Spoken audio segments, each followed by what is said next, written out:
আপনার নাম কি বললেন? পীযূষ কুমার রায়। সুধীর কুমার রায়।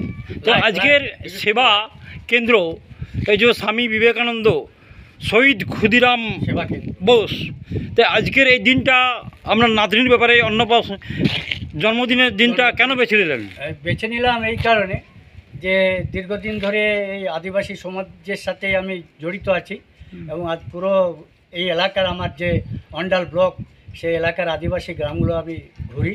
তাদের আধার কার্ড যদি না থাকে তাদের আধার কার্ড করে দেওয়া, প্যান কার্ড করে দেওয়া, তাদের রেশন কার্ডের খোঁজ খবর নেওয়া, আর যে নানা রকম প্রকল্পগুলো আছে সরকার, রাজ্য সরকার এবং কেন্দ্রীয় সরকার, সেই সব প্রকল্পগুলো বিশেষ করে বিপ্লবী ক্ষুদিরাম বোস অনেকেই সেদিন সে একবার বিদায় দেয় মা, ফিরে আসি।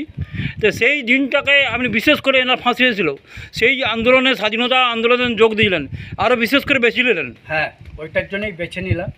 খুব কম বয়সে উনি ফাঁসি হয়েছিল মঞ্চে।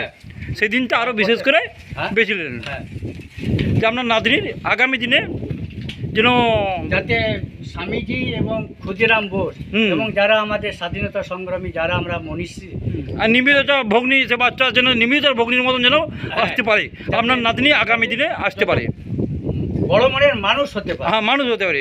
ভগ্নী নিবেদিতার জন্য অভাব আছে, ভগ্নী আপনার নাতনি আগামী দিনের জন্য দেশের জন্য কাজ করে এবং ভগ্নী নিবেদিতার জন্য মতো যেন কাজ করতে পারে।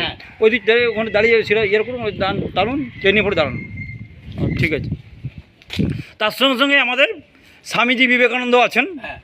স্বামী বিবেকানন্দ ভাগীরথী নিবেদিতা তো ওই একই ব্যাপার, উনি তো মেনে নিয়েছিলেন। আর তবে আজকে দেশ স্বাধীন হয়েছিল, আর এনারা না এলে আজকে দেশ স্বাধীন হতো না, ইংরেজরা আমাদের তাড়ানো যেত না।